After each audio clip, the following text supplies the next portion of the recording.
What is up, football fans? But most importantly, USFL fans, welcome to episode 28 of USFLA, where the A stands for anything. And today it stands for our absolutely amazing guest, Brandon, aka the Captain. Brandon, how you doing, man? Great. Absolutely great to be here with you guys to talk about the USFL 50. Love this list. Love that we're doing it again. And obviously a little technical difficulties with the camera, but at least we can hear me. So let's go.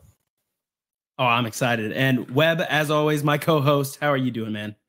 It's awesome, man. NFL's back, college, and we're talking USFL in the fall. I'm excited, man. I know the Cowboys, we're filming this on Sunday, the Cowboys and Giants. We got a couple of USFL guys out on NBC right now. So, yes, we got Brandon Aubrey, we got Cavante Turpin. They're currently playing. So we're taking our time away from watching the game that we love to tell you about the league that we love. See how I did that?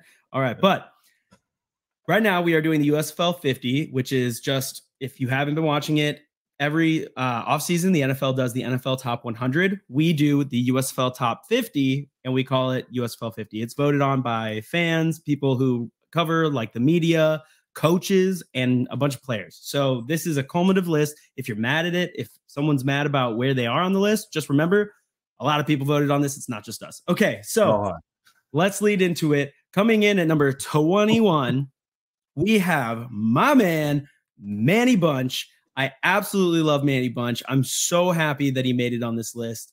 This is a guy, he's a great leader, great character, and he was dominant on the Gamblers defense all season. So very happy that he's on this list. What do you guys think before I go off about how much I love this man?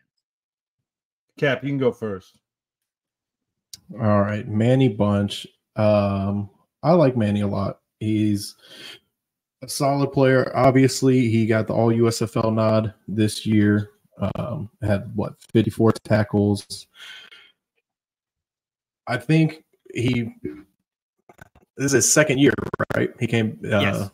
He came back from season 1, season 2. Still has got an NFL look. Don't know why, but I like his spot here on the list. Yeah, I definitely agree. I think Bunch deserves it. He's one of the top safeties in the league. 54 tackles, like the Cap said, an interception and 2 sacks. So you can tell that he's playing all over the place. He's in coverage. He's behind the line of scrimmage. He's a weapon for the Gamblers defense. Definitely one of the bright spots for that Gamblers defense and a potential free agent.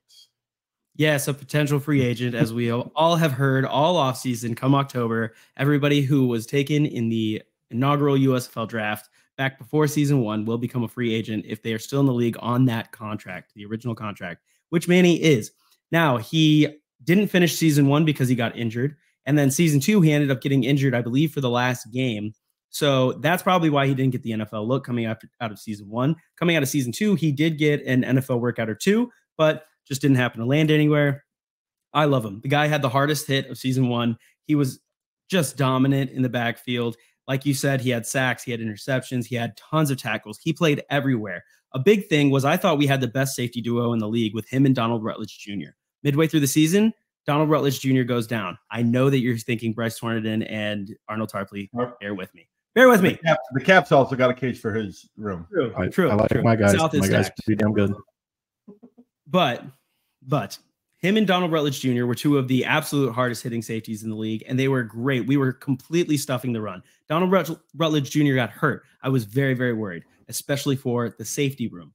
Andrew Soro, who was the starter last year with Manny Bunch, he comes in, he fits right back in. Manny plays just as well next to him, if not better, making up for the tackles that aren't being made by Donald Rutledge because he was literally everywhere. So he literally steps up. He goes, he's just your do-it-all, be-all, end-all safety, and I think he's fantastic. 21, man, I honestly didn't think that people would have him that high, so I'm very happy that he's as high as 21, and that's my guy. So love this. I love everything about this. Top 10 in solo tackles, 35. Heck yeah. He went hard. He was all over the place. And especially what I loved was when I was out there at game 1, when he hit someone, you could hear it. And that's one of my favorite things in football, right? They're trying to get rid of it with all these penalties and rules, but with him, you can still hear the pop. And I love that.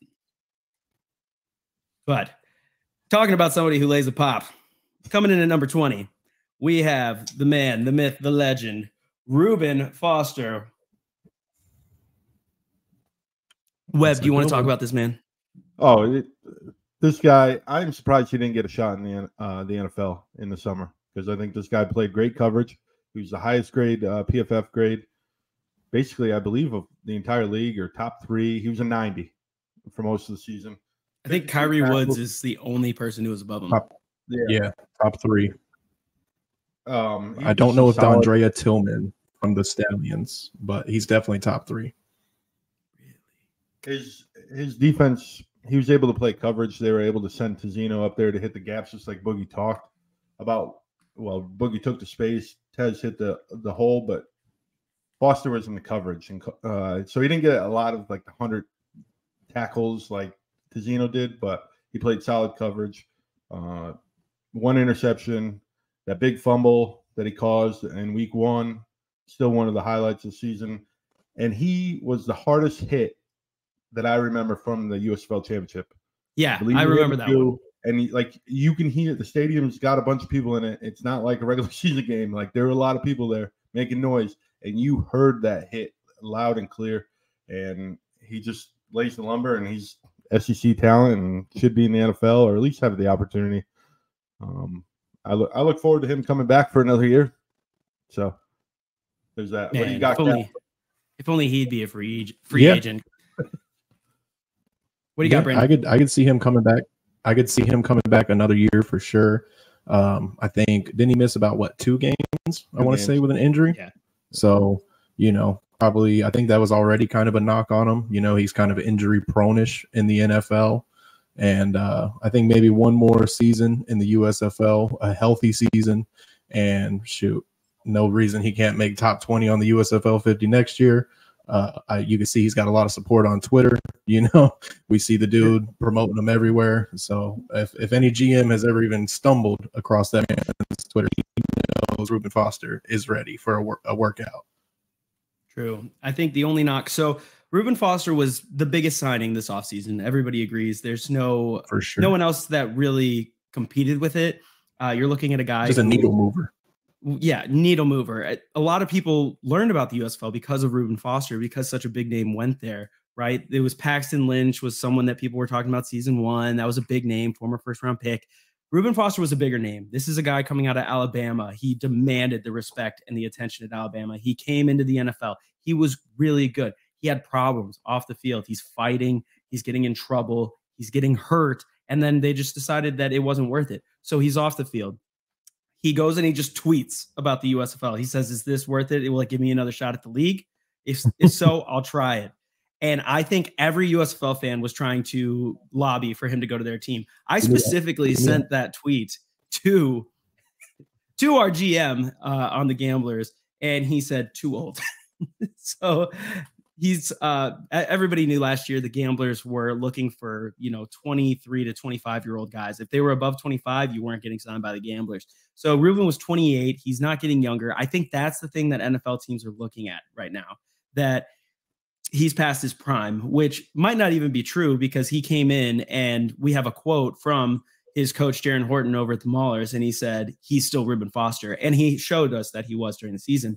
It's unfortunate that the age happens to be a problem, but we get to see him another season in the USFL, and I think it's going to be really fun. And that defense with Reuben Foster, it's just fun TV. It's fun football to watch. So I'm very, very glad. And I think he deserves top 20. And if he comes in and he plays a full 10 games next season, playoffs, he could easily move up this list. To be top 20 with 2 games out is pretty impressive. 3 people received the first place vote. Reuben Foster is one of them. Which is crazy. Well, he's one of the PFF grade. Someone put Reuben Foster as number 1 on their PFF list. That is a 20-point swing. That is wild.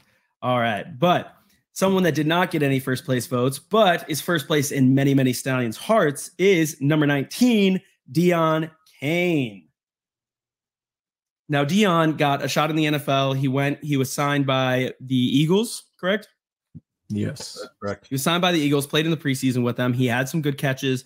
He had some drops, but he's a guy who a lot of Stallions fans were very, very high on. They love him, and he was a fantastic, prolific returner in the USFL.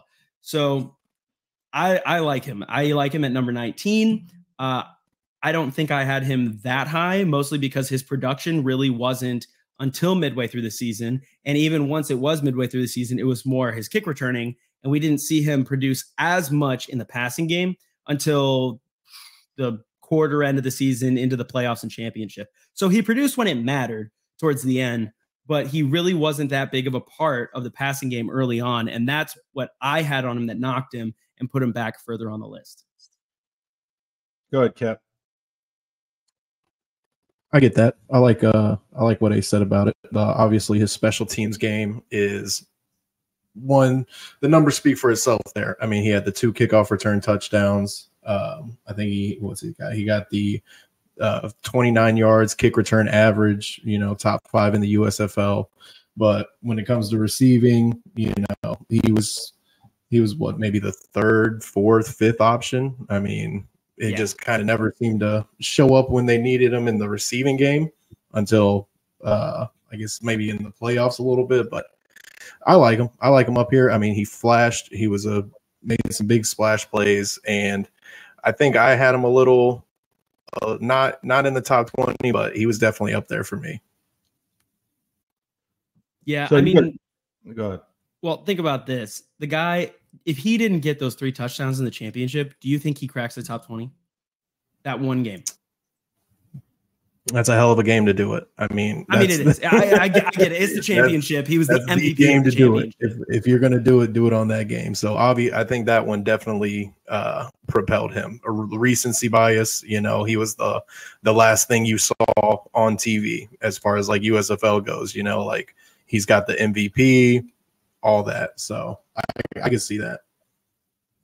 He's definitely the guy that was rewarded for his performance in the championship game. I remember last year we had a lot of stars. We had a lot of stallions higher up on the list. Kane is the one that's definitely getting it.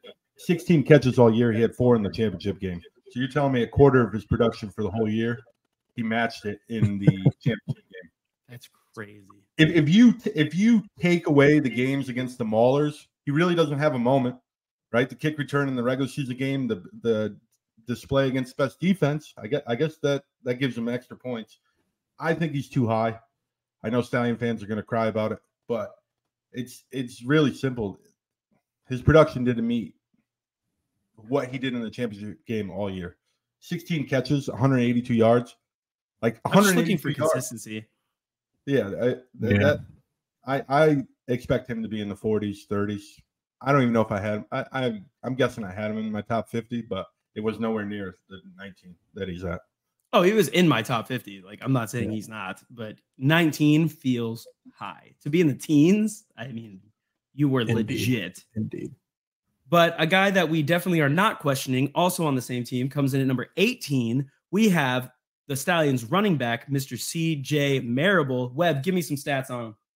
Well, he got a chance in the New England Patriots this summer. Woo-woo.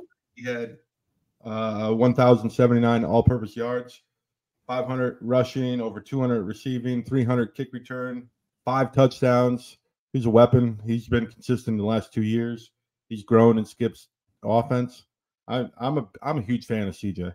I believe he was on this list last year. I think it was more towards the 30s and 40s because you're sharing the backfield with Bo. But he finally got the credit, and I think his weapon is perfect. And I think he just re-signed right back with the Stallions, right? Yes, he did. Yes, that's his intentions, I believe, if he doesn't get obviously, if he doesn't get another NFL look. So Zach Powder understands it and how important he is for this offense. Regardless if it's Jamar or Magoo or anyone, CJ Marable is perfect back for this offense. Yeah. Brandon, what do you think about him? I was just trying to look. Did he make our all network team? I believe he did, our all USFL network team. I think it was second team, right? Second team. I Okay, have it right here. No, he did not make second team. So first team, we had Mark Thompson, Wes Hills. Second team, we had Reggie Corbin and Darius Victor. So he actually did not make our all USFL team, which is kind of crazy. I think he could have. Obviously, there was a couple running backs. It seems like our first team is definitely Mark Thompson, Wes Hills. I mean, 2 record-breaking seasons.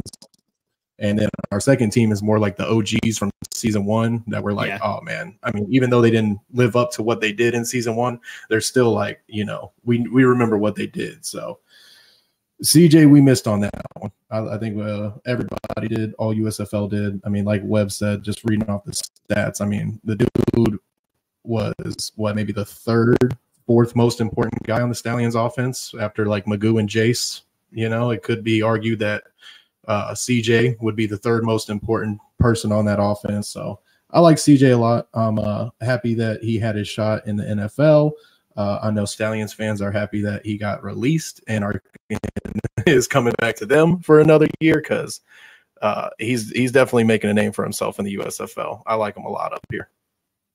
I almost argue that he's the second most important person on that team. Jay Sternberger, he had some dropping issues. He feels like Chris Carter back when he was on the Eagles when they said he only catches touchdowns, and that was a knock. And I think that's kind of a knock for Jay Sternberger, that he really was. He would make big plays, and then he would be quiet. And then he'd make a big play, and he was really quiet. CJ Marable was incredibly consistent, and he really was. A lot of the driving that the Stallions did was on the back of CJ Marable. Also, when you're looking at him, you look at a backfield that had Bo Scarborough gets hurt. CJ Marable, fills back in. So Quandre White comes in. Everybody thinks, okay, now he's going to be the guy, gets hurt. CJ Marable, he's the consistent guy. He's the Iron Man in the backfield. And I just feel like he hasn't gotten the respect that he deserves until finally everybody got hurt and it was just CJ available. And then they were like, oh, wait, this guy actually is pretty good. And I think we snubbed him.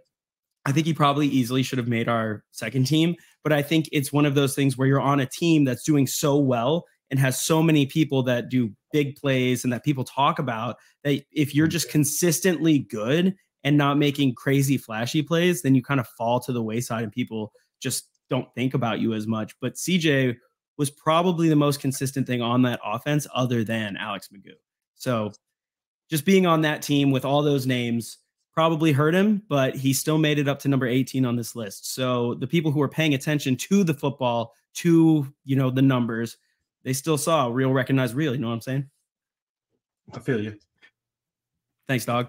All right. So the next one is for our man Webb. He's got a lot of these guys up on the list, but coming in number 17, we have Isaiah Henney.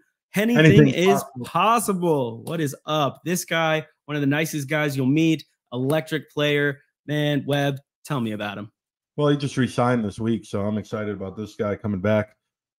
Year one, he was the tooth guy, right? Year two, he was the most he was the biggest weapon on the Maulers offense. Year three, an MVP season. I'm calling it now. MVP season. This guy loves shooting shots. 46 receptions. And as he worked on his chemistry with Troy, it got better as the season went on. He was used as a running back. I believe he led the team in rushing once or twice, which is crazy because it's all on jet sweeps. 916 all-purpose yards, part of the return of excellence. A leader, the commissioner. You heard Boogie calls him the commissioner, yeah. And he's the only offensive guy in the defensive group chat. So that tells you how much he means. He means for the Maulers. And I love this guy. I think he's perfect for the offense. I think he fits this team. I think culture. This is a perfect spot for him. I think I actually had him at 17, 18. And Isaiah Henney deserves all the credit in the world. So what do you got, Brandon? I like it. I like it a lot. Anything is possible, anytime, anywhere.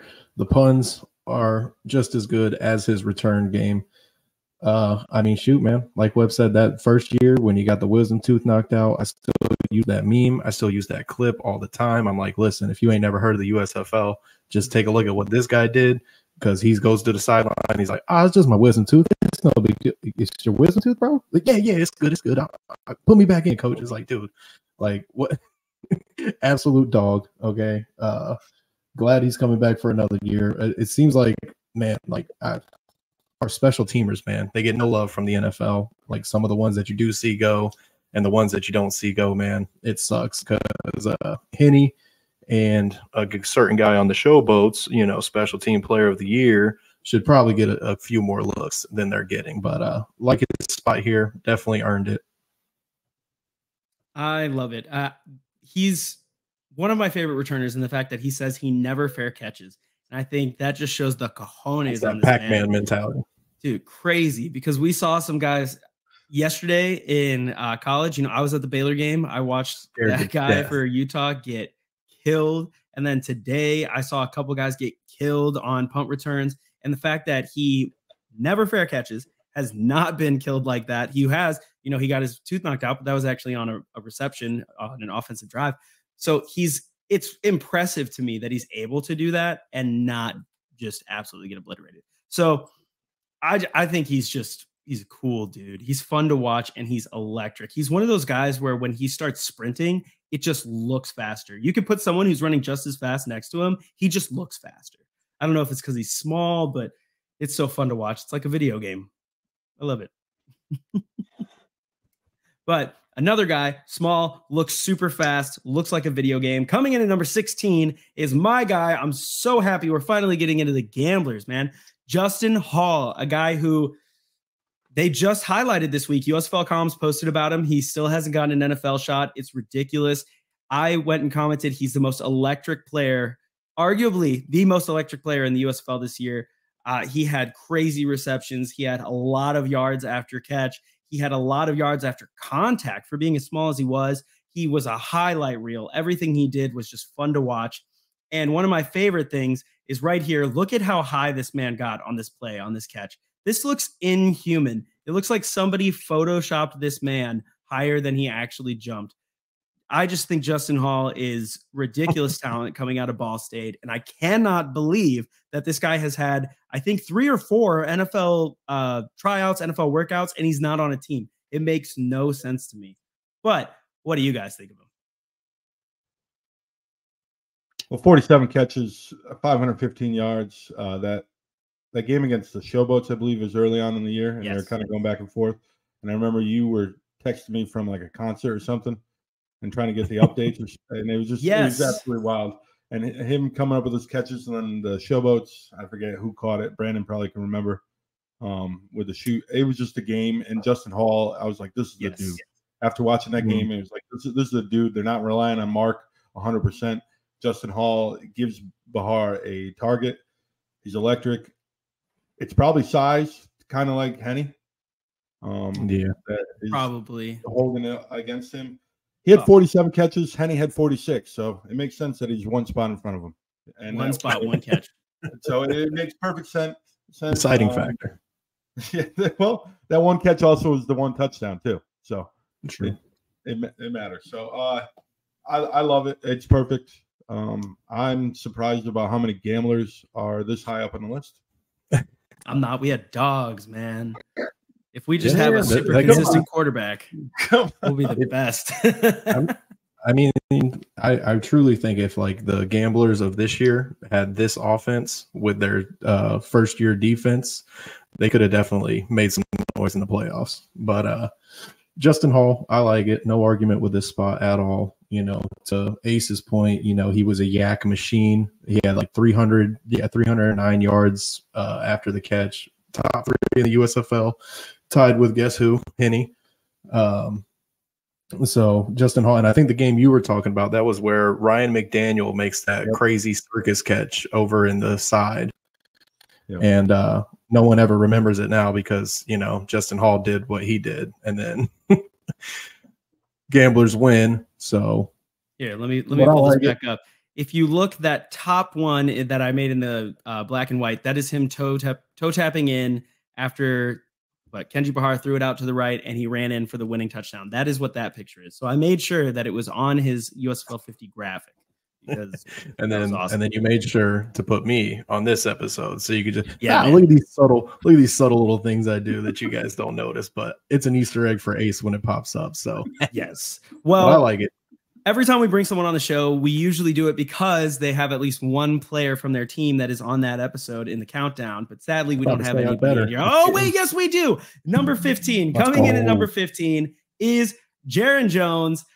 I think it's 2 seasons in a row that he was one of the top, if not the top offensive lineman in the league. I mean, you watch their offensive line all season. Tell us about Jaron Jones, Cap. Come on. I like Duran. You just threw me off because I think it's Jaron. I think it's Is it Jaron Jones? Yeah. I'm just so used to Jaron Horton. Okay, because Jaron's with the E. This is Jaron. Jaron. So Jaron played at Notre Dame, had a pretty solid career in the NFL before he came to the USFL. Kind of had some personal issues that have seemed to kind of just blackball him from the NFL at this point. Seems like a guy that will probably just retire in the USFL, might play another year or two, and he's already 29. But as far as like for the Showboats and for the Bandits last year, I mean, back-to-back all USFL seasons, absolute stalwart on the line, played all 10 games this season, didn't miss a game, just consistency, man. And, on the offensive line, that's all you can ask for. A guy that shows up for you every day, every game, keeps those 5 guys trying to work as one, tries to keep that thing together. And I don't want to give it away, but I think the highest, is this the highest offensive lineman on the list right here, boys? This is the highest offensive lineman. I believe he is the last offensive line on the USFL 50. He is the highest one. That it's crazy to be all USFL two seasons in a row, offensive line. It's the hardest position to get in the USFL. It's the hardest position to have play well in the USFL. Heck, at the beginning of the season when Case Cookus was getting murdered, their head coach, I'm blanking on his name right now. Bart Andrews, in the post-game press conference, he said, every time I get a call from agents about a player, I'm hoping it's a big man up front because it's so hard to get offensive linemen, especially talented ones. He said there's only a certain number of giant men that can play offensive line in the world, and all the good ones are in the NFL. So the fact that this guy, maybe the fact that he got blackballed, it helps the USFL because now we have this guy who's been solid, who's been just great for 2 seasons in a row. It makes the gameplay better. It makes the run game better. It makes the league look better. So Jaron Jones, you're a beast, my guy. Well, what do you think? Go ahead, Cap. Oh, just to Ace's point about like the offensive linemen in the NFL, we saw a couple guys last year. Alex Akingbaloo for the Stars in particular. That dude's been on the Washington's practice squad like the past 2 years. They are not letting that guy go anywhere. And he's just like a fringe, just a fringe offensive lineman. And it just shows you like, man, if you can latch on in the NFL and you're somewhat decent and they feel like they could train you up a little bit, you'll have a nice long career on practice squad or third string, something. Oh yeah, and that's a career, man. Practice squad money is money. So if the USFL can get you up there, heck yeah, dude. Well, he anchored the one of the better offensive lines in the league, right? They gave up 20 sacks this year, which is third best in the league. The only teams that are in front of it were Birmingham, which Magoo can escape anything, and New Jersey. The fact that crazy, they had one of the better offensive lines. It might not. New Jersey didn't throw a lot either. I think that also helped them. Like they did not throw the ball not as much. And then DeAndre Johnson is hard to tackle. So I mean, but I get what you're saying. As Alex Magoo. But yes. But to give up only 20 sacks, he was definitely worth it. Potential free agent, so he might. Oh my gosh, dude! Be Jaron, my Rons. Jurons might be Myrons. Oh my gosh, you just said that. That is the worst them old fellas. I've ever heard. Them old fellas like continuity, man. He was gonna like his familiarity. He's probably got used to Memphis a little bit. He's comfortable. Big boy gonna be comfortable down there in Memphis. He'll be all right. Oh my gosh. Well, with Jaron Jones, that is number 15, which means I think we only have 2 more shows of countdowns. We have 14 more people. So that is 21 through 15. Let us know who you thought was too high, who you thought was too low. If you thought that somebody is absolutely snubbed, we posted Darius Victor's graphic and he was genuinely not happy about it because he was number 28. So let us know what you're not happy about. Y'all high. Yeah, y'all high, man. So are we high? Let us know. But until next time, this has been USFLA. I know Brandon's virtually doing this. Mine are virtually up. You know it. I'm there in spirit, boys. Team on me, team on 3.